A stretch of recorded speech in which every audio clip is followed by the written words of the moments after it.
see who we got here. All right. See who we got.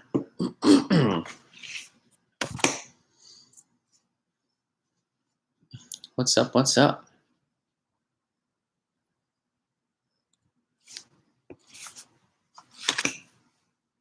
Chris. Hey, man. Yeah, 3 in a row. Gone from a 13-game winning streak to a 3-game losing streak. Very frustrating. Very frustrating, man. It was a winnable game for the Yankees, but there's a couple of, I think, personally tactical moves that I think were mistakes. Hey, guys. How you guys doing? Iraqi Freedom Veteran, how you doing, man? Pinstripes, yay. Yeah, it did suck. Peter? Yeah. I mean, no, I get it, Pete. It's very frustrating, man. I totally get it. I mean, it's not easy to remain calm when you have this stuff going on like this. I mean, it's a very frustrating situation. And I'll recap it first. I mean, so it was Corey Kluber's first game back from being away for about 3 months. And he went 4 innings pitched, 5 hits, 5 earned runs, 2 walks, and 6 strikeouts. And personally, I mean, he hadn't gone beyond 3+ innings in a rehab start. I don't know why, personally, that Boone brought him out back out for the 5th, even though he was cruising pretty well.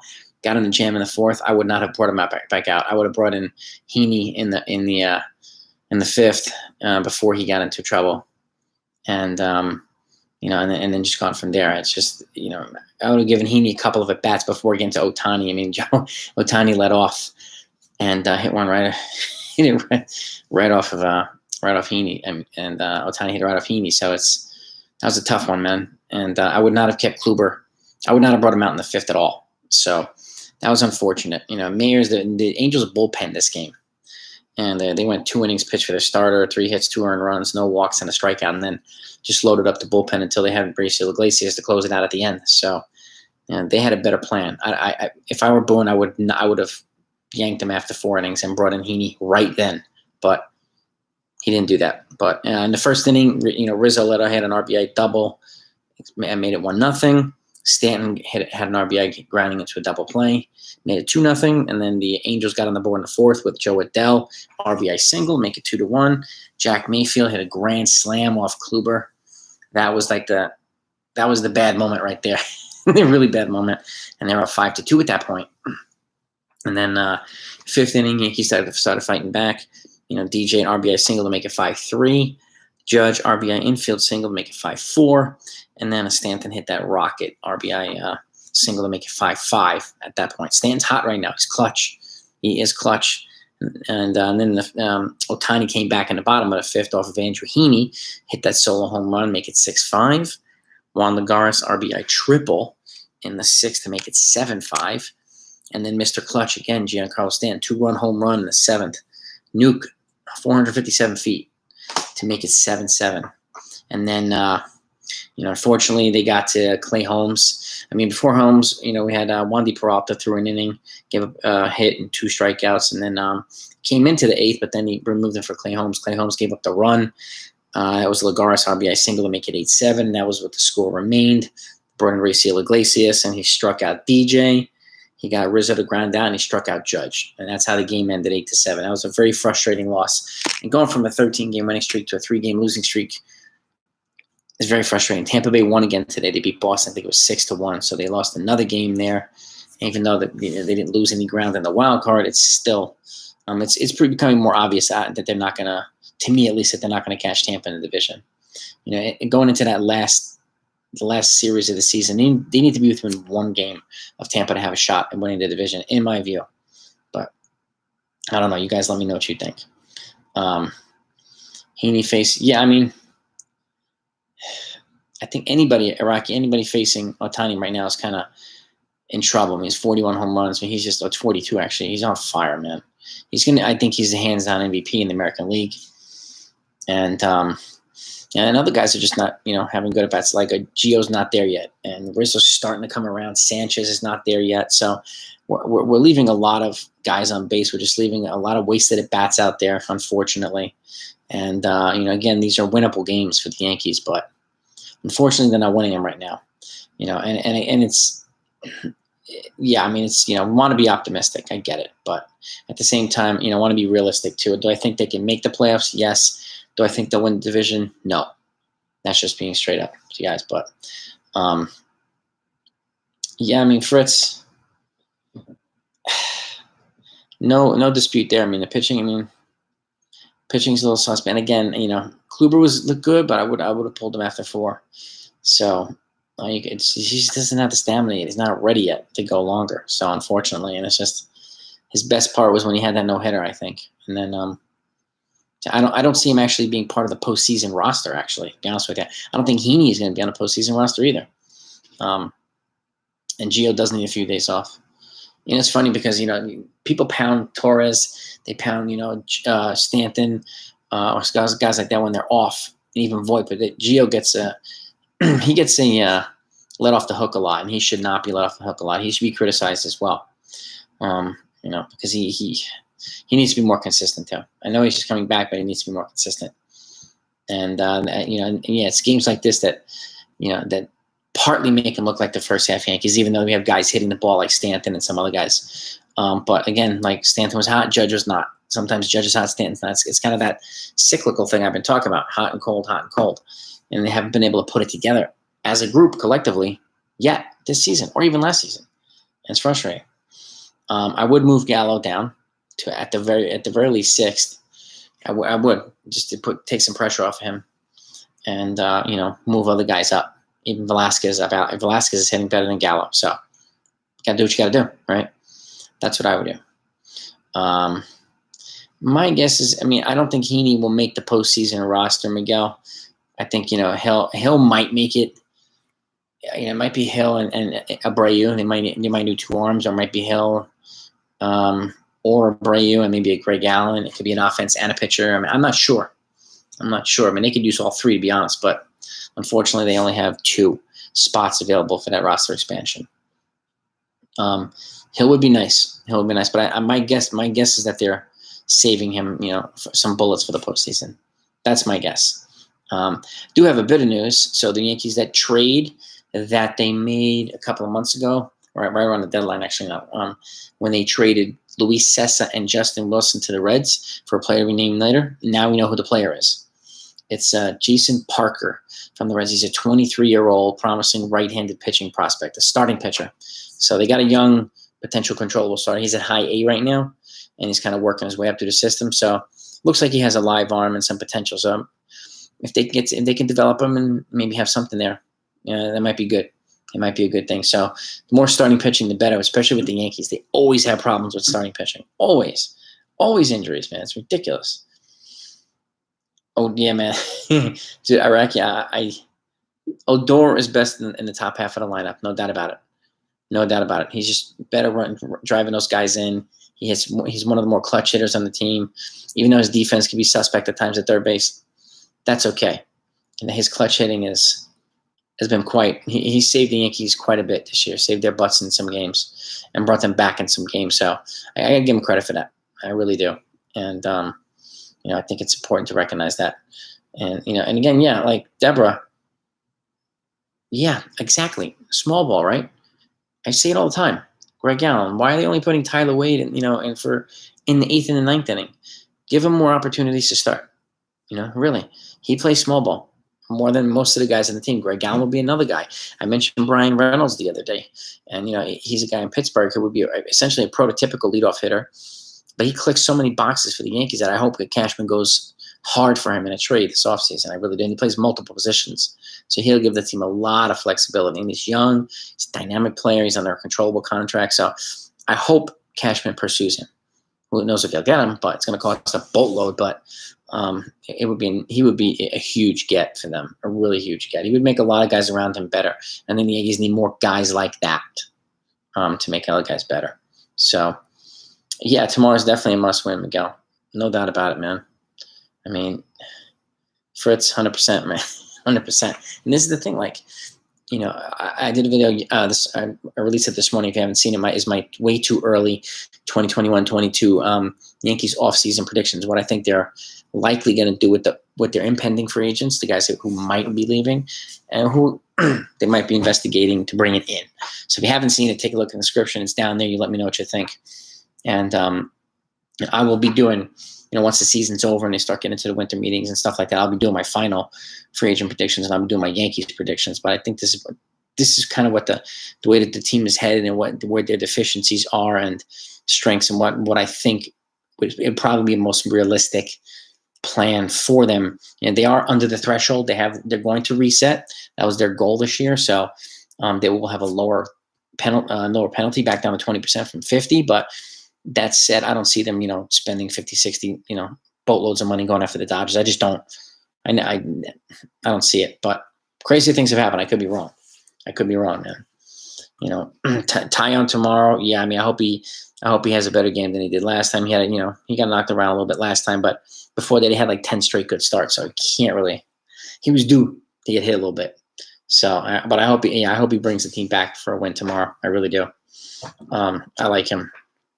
Yeah, exactly, Steven. Exactly. I mean, best prospect at catcher, Michael. They got a guy a couple years ago. They drafted him. Austin Wells, I think his name is. They drafted him in the first round. he was a catching prospect, and he looks like he's developing nicely. They have a couple of catching prospects from like the Dominican Republic and some other areas, but he seems to be a pretty good looking one. So if he can remain a catcher, I don't know, but I know he's a legit catching prospect. So, Gary's got another year left before he becomes a free agent. So, offensively, he still leaves a lot to be desired, but when he's on, he's on. It's just, the lack of consistency is concerning. And I would like a more defensive-minded catcher, but that's just me. I mean, I would have been perfect with like Salvador Perez or something like that. That would have been a perfect fit here, but that's not happening. Austin Wells, Miguel. Lefty hitter. He's got a nice swing. And, I would look out for him.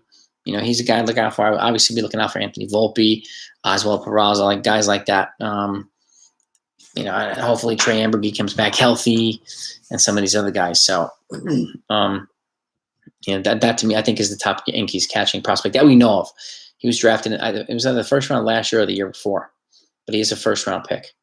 We won't be facing Ohtani. He was supposed to pitch tomorrow, but he got hit in the wrist. Still has some soreness, so he's only going to be hitting for this series. So, I'm not complaining. I do like Higgy too. Araki, he's a better defensive catcher than Sanchez, and he's actually a pretty decent hitter. He's really good when Cole's on the mound. I mean, it's a personalized catcher. So, behind the dish, he calls a better game than Sanchez does. Even though Sanchez has made improvements, Higgy's still a better game caller.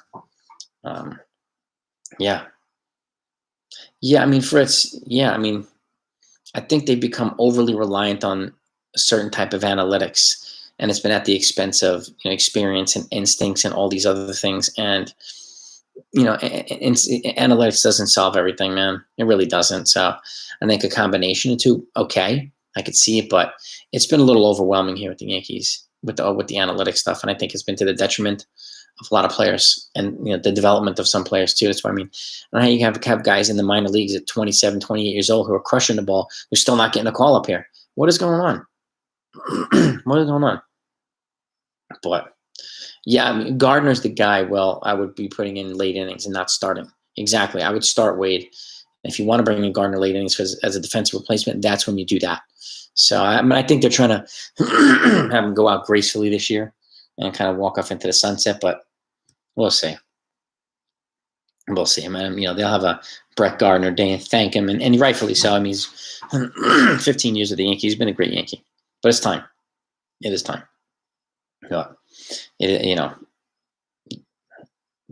Deborah, yeah. I mean, exactly, and that's one reason. Like, with every game kind of having a playoff and atmosphere now, and the ramifications for these streaks are tremendous, winning and losing. That's why I would have made a move like pulling Kluber after four good innings. Okay, thank you. Bring Heaney in then instead of the other way around. I wouldn't want Ohtani to be the first batter that Heaney faces. he takes a couple of guys to get into a groove. So, but he also gives up runs, man, and he did that again today. So, yeah, I mean, I don't see him making the postseason roster, but I'd be shocked if he did. But I get why they brought him in. They needed some depth, man. And Davey Garcia is nowhere to be found. Clark Schmidt, nowhere to be found. Luis Severino, nowhere to be found. So I get why he did it, and it didn't cost him anything. It cost him like 12 cents. So I get it. I mean, the collective sum of all 4 guys or 5 guys that he got at the deadline was like $8. Like, I don't know how he got all these teams to pay all those millions of dollars of that salary. I have no idea how he did it. No, but that's part of that magic that he works, and which is nuts. Because those trades, I mean, decent trades, but getting, Texas to eat 98% of like Gallo and Odor's money, like, oh my God, that's a stroke of genius. It really is. And I'm a pitcher for the Angels. Yeah, I mean, hopefully we can knock him around. Yeah, man. Bedford, yeah. I hope he can knock him around. I really do. We need a game where he can just knock somebody around. And they hit well today. The Angels just hit better. I mean, 8-7's and it's a pretty decent scoring game, And the Rays aren't too good. They're just a balanced team. They're underrated. They just get down and they play, and they have young, athletic, dynamic players. And that's what I mean. Like I said this before, they have these guys like Juan DeFranco. I mean, the Rays, and I know he's an international prospect, so he's a little bit of an exception, but like, the Rays draft in the back of the rounds like the Yankees do, right? So do the Dodgers, and so do these other teams. But their prospects tend to be developed much quicker than the Yankees' top prospects, and I don't understand why. That's something that I think the analytics, is partly responsible for, which is why I think you need a combination of analytics and experienced people. But they seem to be leaning way too much towards analytics in terms of developing people. The people that they develop most effectively are the relief pitchers. To the system, but we need some more position players, more starting pitchers. I mean, the last developed Yankee pitcher who had a decent career was like Andy Pettitte. Yankee starter. I mean, Severino had promise, but look at him, he's hurt, and he's been hurt for the last 2-3 years. So, the record without Rizzo, since Rizzo's been here, the Yankees are like 15-2 or 15-4 now. Without him, I mean, it's not as good as they are with him, I'll tell you that much. I don't know how many games that they played. I have to look that up. But 15-4 is pretty solid with him. He's made an impact, whether it's with his bat, and his bat slowed down ever since he's come back from COVID. I get that. Like, that affects people differently, and since he's not back, I think it's going to just take him longer to recover. But his bat seemed to come around a little bit today. So hopefully he'll continue with that. And he has a great glove, too, so hopefully he continues to be a balanced attack. Yeah, I mean, the Rays, yeah. I mean, yeah, 100%, man. The Rays give their young guys an opportunity, and they let them make their mistakes. They let them learn and grow. Like, look at all these guys in these other teams. Like, look at the A's. He pitched the other day against the Yankees. I forgot his name. James Caprillion. He was a Yankee top pitching prospect, and they traded him for Sonny Gray at the time. Look at him now. He's one of the rotation guys in the A's. Like, it happens all the time. It's crazy. Yeah, and they do have yeah, and the A's and the Rays could add $100 million and still be way under the cap, and yet they don't do it. They develop really, really, really well, and then once guys are hitting free agency, they move them for a package of prospects, bring in new guys, and then it's kind of like rinse and repeat. It's a genius cycle. But they clearly haven't won a World Series, but it's still a good cycle in terms of keeping a low payroll. But investing in their players it would be a good thing. It would be a good thing. Don't have to get over the hump. Both of them. Getting to the World Series is one thing. Winning it's another. So, and that's important. It really is important. Yeah, exactly, Alan. I mean, and that's the thing. Like before, once they started infusing Gio back, and I think the same things would happen with Torres, it's going to throw off the chemistry of the team. The chemistry was really good, which is why I personally had said like Gio needed to play several rehab games, Torres, which he is doing, and then they have to ease them back into the fold and not just sit guys that are super hot in favor of these guys just because they've been starters before. Not fair. You ride the hot bat, man. You ride the hot bat. And And that's that simple. You know, it's it. Cut back. Yeah, of course, Michael, 100%, man. Yeah, Gallo has to cut back a ton on the strikeouts, especially in the postseason. Otherwise, he's going to get eaten alive. Absolutely eaten alive. And it's just, that's the problem. Yeah, Glass, no. I know Glass don't have Tommy John, though, I think, right? Luis Hill. Yeah, I mean, Schmidt, I mean, he's had some injury problems. I know he had Tommy John, and he had a shoulder issue coming back from Tommy John. So I don't know where he is in his rehab assignment. You know, Medina's another one, a live arm.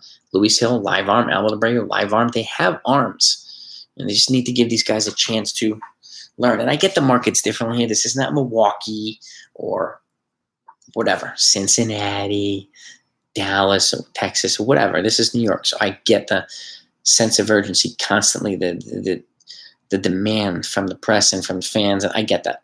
So it makes it harder for a lot of players to make it here. So it takes a certain temperament to make it in New York. So it's just, it is what it is. That is a true thing. But when free agents sign here for a boatload of money, they know this stuff coming in. They do.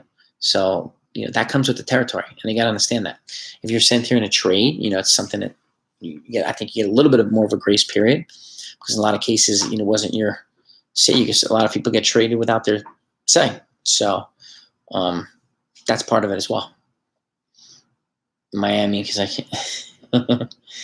Yeah, Ari, you know, I get it, man. I get it. Miami's a young, dynamic team. You know, they'll be pretty good in a couple of years. And as long as they keep developing, maybe bring in a couple of free agents to complement some of their young guys, I think they can make noise in the East, in the National League. I do. It's still, I mean, to me, it's relatively wide open. There's no absolutely dominant team. And so, you know, the Braves are good. Phillies are solid. Mets are just tanking. And especially with what's going on there, it's just nonstop drama over there. So it's wide open. It really is. Thank you. It's your boy. Yeah, man. I mean, you know, you guys played well, man. Kudos to the Angels. You know, you too, man. Enjoy. It's just when they play well, they play well. You know, they outplay the Yankees. So, way to go, guys. Good job. Yeah, I mean, strikeouts are a part of Gallo's game. It's just like Judge and Stanton too. They hit a lot of home runs. They draw a lot of walks. They all strike out a boatload. It's the tripod, the three-headed monster between those three guys. That's what they do. You know, and you know, Judge and Stanton are getting more clutch hits recently, singles and doubles, which is great. And Gallo's strikeout totals are way high. So, but we need to get to the point where they're clicking on all cylinders at the same time, and we can see how good this team can really be. We haven't seen that yet. Haven't had an opportunity to. And thank you, Alan. Appreciate it, man.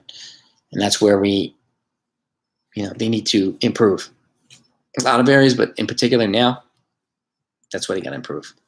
So, you know, there's still time, but I think that the wild card, you know, is more realistic in the division.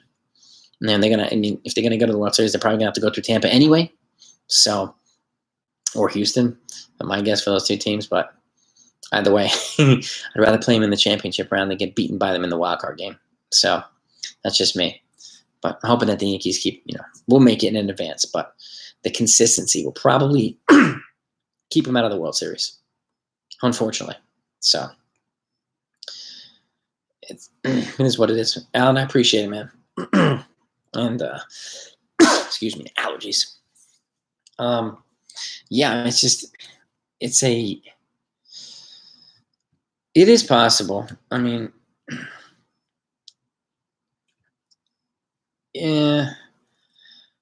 Well, I mean, I know Cashman tried. He had 3 deals actually agreed to for Voit, and then the teams pulled out in the last minute. He had 1 deal, and the acquiring team for Luke Voit pulled out 2 minutes before the deadline. I still don't know who the team is. He's very tight-lipped about this stuff, but it looks like he was very, very close to moving Voit. So, which would have changed things, and which could have been if Voit was gone and they brought in pitching or whatever, and Rizzo was here, then who would have been Rizzo's backup? Would have been DJ, especially when Rizzo went down with COVID, or would have been Chris Gittens calling him up. So it would have been an interesting dynamic. as to who would have taken Voigt's spot. It really is. But again, yeah, Fritz, 100%, man. The more like sluggers, the more likely they're going to have cold spells. Cold streaks, losing streaks, runners left on base, tons of strikeouts, lack of clutch hitting. So that's why we need guys like Brian Reynolds or Ketel Marte, like guys like that who just, manufacture chaos everywhere. We don't have that right now. And that's one of the things, the missing ingredients to me that I think the Yankees are lacking to get to the next level in the postseason. And I hope I'm wrong. I hope they surprise all of us, but I'm not that confident that they will. They have to make some moves this offseason, and I really, really would.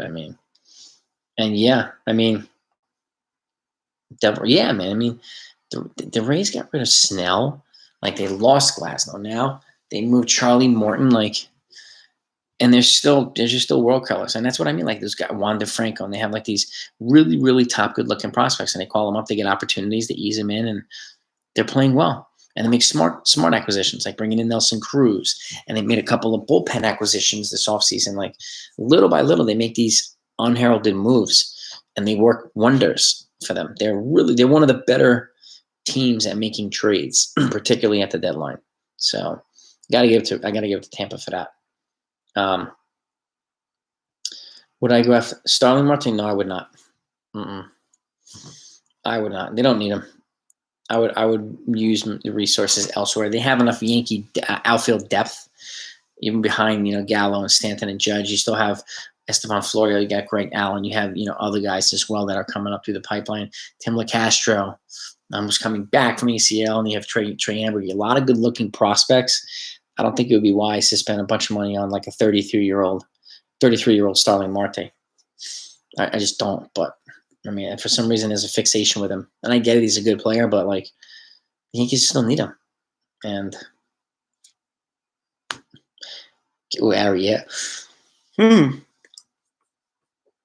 Kevin Cash on the Yankees. That would be an interesting scenario. I don't know that the Rays would let him easily go to the World Series again. I don't know if they're going to let him go, but and that's why I think I don't see the Yankees, because Cash to me is an intriguing possibility. But aside from him, who would replace Boone to be the manager? Who? Buck Showalter's not going to come here. He's not. He doesn't have that even kill person. He just doesn't. And so I don't see that happening. Who can replace Boone is the question. Like, that's a credible candidate. I don't know. I really don't. That's why Cashman has some pretty significant decisions to make this offseason. With Rizzo, Voit, and even Torres. Like, he has to resolve a couple of positional situations before, really making any big moves, in my opinion. And he tends to do his better work in the offseason than at the deadline. So I'm looking forward to seeing what he does. I'm really looking forward to the winter meetings. So that's going to be good. It's just, Fritz. I've lost that mojo that they had the last 13 games. It's unfortunate. It really is. I didn't think the Yankees were going to make the postseason. Like a month ago, I didn't think they would. Now I think they'll make the wild card. First or second spot, I don't know, because they're now, going through a little bit of a losing streak now. I'm hoping that they can stop it before it turns into a 5 or 6 or 7 game. That's the last thing we want for these guys. But and I'm really hoping that doesn't happen. But never know with these guys. They have to turn it around. The bats have to turn. They need more consistency from everywhere. And relievers are bound to get hit, especially if they have 10 or 12 good games. They're bound to get hit. It even happened with Rivera. Not often, but it still happened with him. And Pinstripes, take it, man. Let's go. Let's get it done, man. Let's get you signed up so you can get that managing job and lead the team to the greener pastures, baby. Pitching should definitely be. There's a lot of pitchers available, and they're not of not of the Garrett Cole quality, but there's enough high-end starting pitching that they can get a pretty solid rotation piece. And a bullpen piece. Obviously, I think they need one of each at the very least. But there's enough pitching depth this season. It's a couple of high-end guys, but oft injured. Like Noah's coming back from injury. Jacob DeGrom, well, he's not a free agent, but I would look out for him actually. I think he might have. I don't know if he has an option or not, or an opt-out. I think he might have an opt-out. But Noah Syndergaard is another one coming back, and he's a free agent. Carlos Rodon, Robbie Ray, Heaney's a free agent. And there's some other guys as well. But Rodon and Robbie Ray are the two guys I would be keeping tabs on. I really would keep tabs on him. Mattingly, the manager, dude. You know what? Like, I hope he gets an opportunity one day with the Yankees to be the manager. I really do. That's why I was so bummed out when he left the team in '95 after the playoffs. He kind of retired. And then they won the World Series in '96, and he wasn't on that roster, even as Tino's first base backup, to get a ring, man. That broke my heart. So I do hope he gets an opportunity back here with the Yankees, and he wins a ring. He deserves to have a piece of hardware on that hand. One of the coolest guys ever. Pardeep, Judge to the Yankees for Dustin May. So May's having Tommy John, but he is a young stud pitcher. I mean, Judge only has 1 year left in 2022. So that's a very intriguing proposal. Really, really, really. I mean, if he opts out, I think he has an opt out. I don't know if he's going to. And if he does, I mean, I would imagine Steve Cohen's going to lock him up for a lot of money. But he's had a lot of injuries this year, so I'm a little worried with him now. I don't know what's going on. Keeps having these setbacks. Ray, he'll likely re-sign with the Jays, but if he gets a good offer, I could see Ray and Rodon both getting overpaid and both getting 5-year deals, upwards of $80 to $100 million. But we'll see, Cam. I mean, the Yankees can't outbid Toronto, so if they want to, they can get them. But the Toronto is a very up and coming team, so I see them adding pitching. Don't be surprised if they get somebody like Justin Verlander, or someone to that effect. I wouldn't be surprised if Verlander goes to like the Nationals or the Blue Jays. It's like another team like that to kind of help with contention. Even though he's coming back from Tommy John, he's already thrown. But if anybody can come back and be either an elite reliever or an elite starter, it'd be him. I mean, he's a first ballot Hall of Famer anyway, so he'd be phenomenal there. He would be phenomenal. Donnie, man, yeah. O'Neill for batting coach, Cone for pitching coach. Now you're just taking it back like to the championship days. I mean, that would be phenomenal in my opinion. I don't know if it'll happen, but it'd be phenomenal. I'd love it. Pardeep, I appreciate it, man. I like that proposal. I really do. It's intriguing. I mean, if they have to decide, I think they have to decide this offseason too whether they're going to commit to Judge or not. Because the Mets made that same, not the Mets, the Indians made the same mistake. They waited too long to trade Francisco Lindor, and they got fleeced by the Mets, man. The Mets got him for nothing, even though the Mets paid a boatload for an extension. They got him and Carlos Carrasco for 2 mediocre shortstop prospects. Like, steal, man. What a steal from the Mets. Like, unbelievable. Really. It's just bullpen help. Yeah, I mean, this like I mentioned, Corey Knebel, the Dodgers. There's some other guys. And not necessarily a defined closer, because I think a lot of guys can close if they have the temperament for it. So Chapman just worries me. And, Britton getting hurt now. I don't know if he's going to be back at all either. But Chapman worries me. He's got 1 more year. I mean, if the Yankees can move him, he might try to move him this offseason, Cashman. Don't be surprised if he tries to move him to the Dodgers or something like that. Who, Kenley Jansen's on a decline, and they can use a power arm like that, who they might not even have to put in the 9th, which is the other thing, too. He doesn't have to play the 9th there. So, I watch out for the Dodgers. They might make a couple of sneaky trades. And, and they're already a phenomenal team. Who do I think Yankees could go after in the postseason? After the postseason? You mean like in this offseason? If you haven't seen my video, take a look at it in the description. I went over exactly that. Talk about like the guys who are going to be free agents and who I think they're going to. And that's how I envision now what I think they should do. I'm going to do a video of that. I'm working on that. So Fritz will keep an eye out. So I think you'll find that intriguing, because what I do think they should do generally is different than what I think they will actually do. And I usually do videos on both, and you'll see a stark difference between the two. But they got to decide. Yeah, Judge and Gallo are both free agents after next season. So they have some major commitments next offseason. Some really big decisions to make, really big ones. So I'd be curious to know what Cashman's going to do. I really do. The Yankees missed the boat. Yeah, pinstripes 100%, man. I would have already moved them. I know he's hot and everything, but they could have gotten a farm for the guy. And I'm nervous about trading, or signing almost 32-year-old guys to a massive, massive extension. It makes me leery because it doesn't work. It hardly ever works out, especially for the Yankees. So, Conley, Conley's, I think, had surgery too, didn't he? Yeah, I mean, I think if he has the temperament and he's got the live arm to pitch well, so I can see Conley coming back and having a comeback. I could see that. If Britton gets Tommy John, yeah, I mean, if he's out completely for 2022 if he gets Tommy John, and yeah, it was a mutual option, yeah, team and player, so it's already been picked up, so it's $13 million. Sevy, yeah, I mean, personally, I think it's time to move Sevy to the bullpen. I just don't think he can stay healthy enough to be a starting pitcher, and get like 2 or 3 innings of absolute darts out of him. And then you see what kind of value he has. And if he establishes himself as a big, big bullpen piece, then you could trade him for a good package. That's what I would do with Sevy. It's time to figure out. Because what are you going to do? Or just give a guy like Luis Hill, an opportunity.